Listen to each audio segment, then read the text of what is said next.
Comment accomplir le hajj de manière résumée?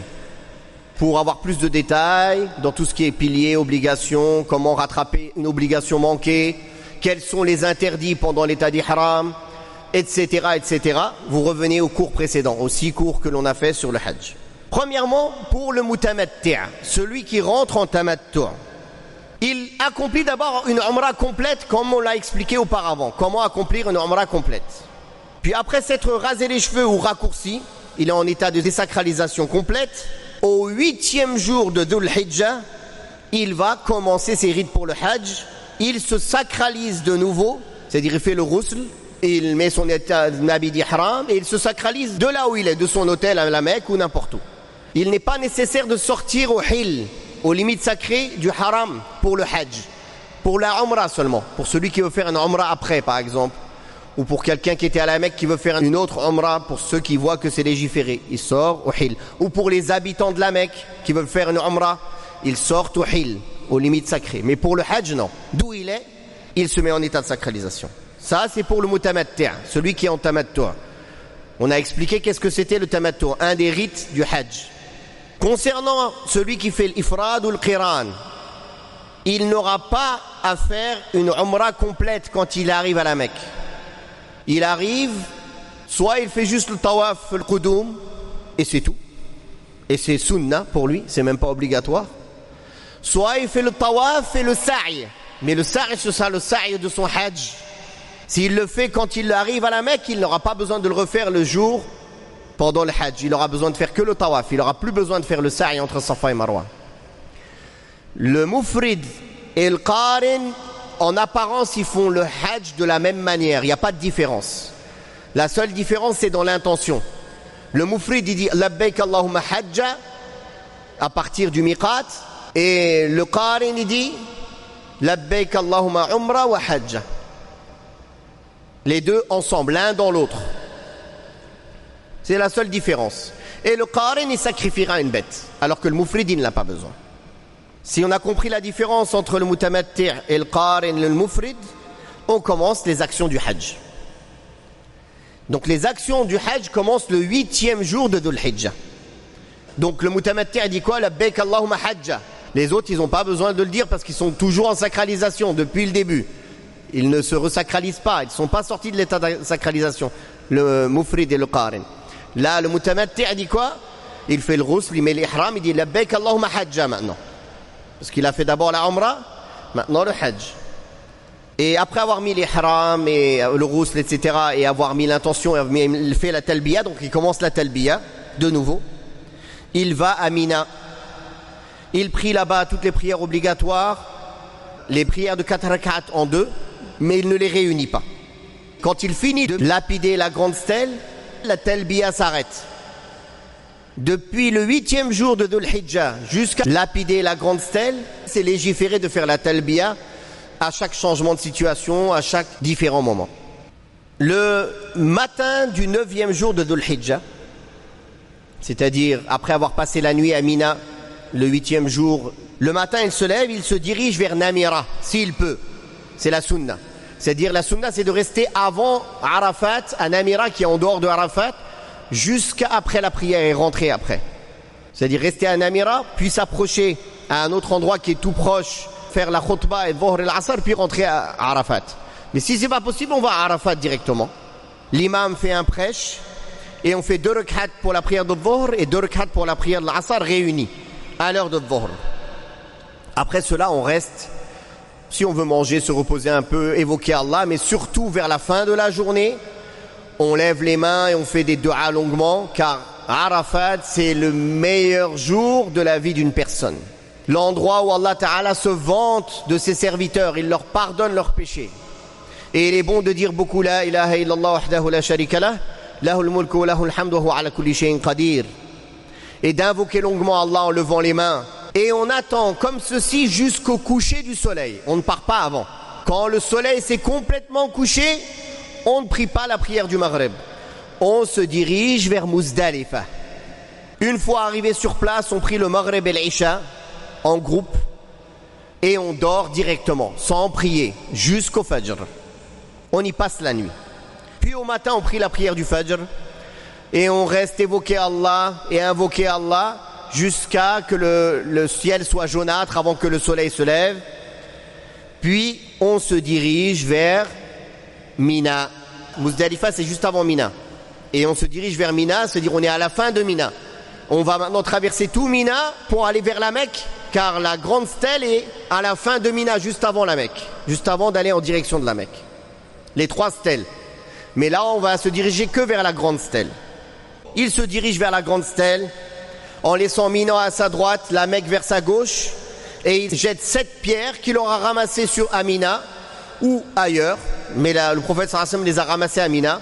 Des pierres qui ne sont pas plus petites qu'un pois chiche et pas plus grandes qu'une phalange. Des petites pierres. On jette 7 jets, on ne doit pas les poser, on est obligé de les jeter. Et à chaque jet, on dit Allahu Akbar, c'est sunnah. En laissant la Mecque sur notre gauche et Mina à notre droite. Une fois que l'on a fait cela, on arrête la talbiya, c'est fini, il n'y a plus de talbiya. Pour le mutamatti' et le qarin, c'est le moment de sacrifier la bête. Et pour celui qui n'a pas, il devra jeûner 3 jours au Hajj et 7 jours quand il rentre chez lui. Ou il les a jeûnés le 7, 8, 9 de Dhul Hijjah, ou il les jeûnera les jours de Tashriq, 11, 12, 13 de Dhul Hijjah. Et 3 jours en rentrant. Sauf les habitants de la Mecque et les gens qui habitent à une distance moins loin que d'un voyage de la Mecque, ils n'ont pas de bête à sacrifier, même s'ils font le tamattu' ou le qiran. Puis on se rase les cheveux ou on les raccourcit. Il est bon de signaler que celui qui arrive tard pour la Umrah, il est proche des jours du Hajj, vaut mieux qu'il se raccourcisse les cheveux à la fin de sa Umrah, s'il est en tamattu', pour pouvoir les raser pendant le Hajj. Sinon, il n'aura rien à raser. Pour sortir de l'état de sacralisation et être en état de désacralisation mineure, il faut avoir accompli au moins 2 actes parmi les 3 actes du jour de Eid, qui sont lapider la grande stèle, se raser les cheveux et avoir fait le tawaf. 2 des 3. Dans n'importe quel ordre on peut les faire, c'est valable. Mais la sunna, c'est d'abord de lapider la grande stèle, de sacrifier, de se raser et faire tawaf. Ça, c'est ça l'ordre sunna. Mais ce jour-là, plusieurs personnes sont venues voir le prophète sallallahu alayhi wa sallam qui ont devancé ou reculé certains actes. Il a dit, il n'y a pas de mal, il n'y a pas de mal, il n'y a pas de mal. Et quand la personne aura fait les 3 actes de ces actes-là, c'est-à-dire lapider la grande stèle, se raser les cheveux et le tawaf, l'ifada, le tawaf du hajj et le sa'i, c'est fini, il est en état de désacralisation complète. Quelle est la différence entre la désacralisation mineure et complète? La désacralisation mineure, tant qu'il n'a pas fait le tawaf, il n'a pas le droit d'approcher sa femme. Il a le droit de faire tout le reste, se parfumer, se raser les aisselles, se couper les ongles, s'habiller, se couvrir la tête, mais il n'a pas le droit d'approcher sa femme. Il faudra attendre qu'il soit en état de désacralisation majeure pour pouvoir approcher sa femme. Puis vient le moment de faire le tawaf du hajj. Bien sûr, la sunna, celui qui peut, il le fait le jour du Eid, mais c'est très compliqué. Sinon, pendant les jours de Tashriq, c'est mieux. Sinon, il a tout le mois de Dhul Hijjah pour le faire. Ça, c'est très utile, surtout pour les femmes qui ont leur menstru. Qu'elles ne s'empressent pas de rentrer, qu'elles attendent d'être pures et faire le tawaf du hajj. La manière de faire le tawaf du hajj, c'est exactement la même manière qu'on a expliqué pour la umrah ou pour tawaf al-qudum, le tawaf d'entrée, sauf qu'on se dénude pas l'épaule droite et on ne trotte pas les 3 premiers tours. Tout le reste, c'est pareil. Toutes les sunnahs, le zamzam, les 2 rak'at à faire, tout est pareil. Puis, celui qui est en tamattu' ou le mufrid et le qarin qui n'ont pas fait le sa'i, quand ils ont fait le tawaf du qudum, le tawaf d'entrée, ils font le sa'i après le tawaf. De la même manière qu'on a expliqué le sa'i à faire pendant la umrah, c'est exactement la même chose, sauf qu'à la fin, il n'a pas besoin de se raser ou se couper les cheveux. Ça, c'était pour la umrah. Donc, le mufrid et le qarin, s'ils ont déjà fait le sa'i pendant le tawaf d'entrée, ils n'ont pas à le refaire. Il se suffit du tawaf du jour du hajj, c'est fini. Après cela, il reste les nuitées à passer à Mina. La nuit qui succède le Eid, c'est-à-dire la 11e nuit de Dhul Hijjah. On sait que les nuits précèdent les jours, n'oubliez pas. C'est-à-dire la nuit qui succède le jour du Eid. Après qu'il y ait le 10e jour de Dhul Hijjah, le jour de Eid, cette nuit, la nuit qui vient après. on doit la passer à Mina la majorité de la nuit. Peu importe au début, au milieu ou à la fin. Aussi la nuit d'après, le 12e nuit de Dhul Hijjah, au minimum 2 nuits. On peut y passer 3 nuits, c'est préférable. Le 11e, 12e et 13e nuit de Dhul Hijjah. Les nuits devancent les journées en islam, n'oubliez pas. Les jours où on reste à Mina, c'est-à-dire le 11e journée, après avoir passé la nuit, on va lapider les 3 stèles de 7 pierres chacune, de la même manière qu'on a lapidé la grande stèle le jour du Eid. De 7 pierres chacune. Après le Dhuhr, c'est pas valide avant. Jusqu'à avant le coucher du soleil. Ashab al-A'dhar, ceux qui ont une excuse, ils peuvent aussi jeter la nuit, ou ils peuvent réunir 2 jours en un jour. Les gens malades, les gens qui ont une excuse, ils peuvent le faire. Ou ils peuvent déléguer quelqu'un pour jeter pour eux.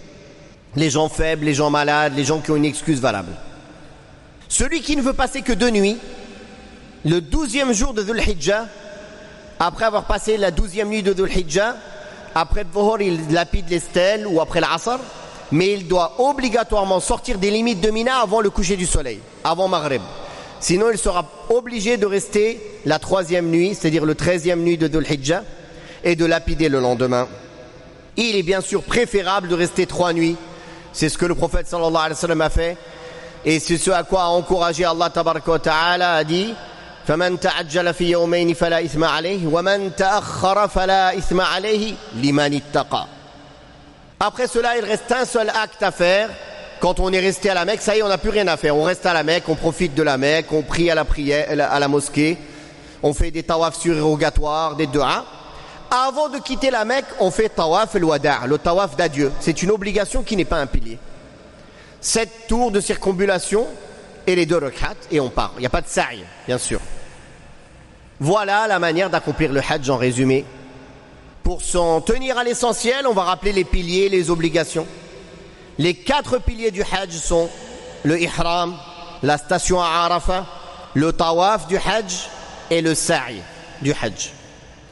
Et les obligations qui ne sont pas des piliers, et pour comprendre la différence, vous revenez au cours précédent, il y a le ihram à partir du miqat, rester à Arafah jusqu'à la nuit, passer la nuit à Muzdalifa, passer les nuits à Mina, les 3 nuits de Tashriq, on ne parle pas de la première nuit, la 8e nuit.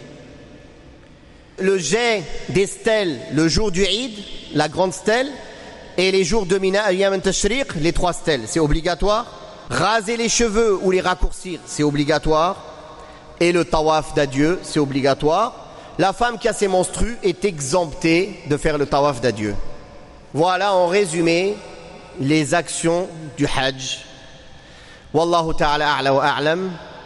Wa sallallahu ala Muhammadin wa ala alihi wa sahbihi wa sallam. Walhamdulillahi rabbil alamin.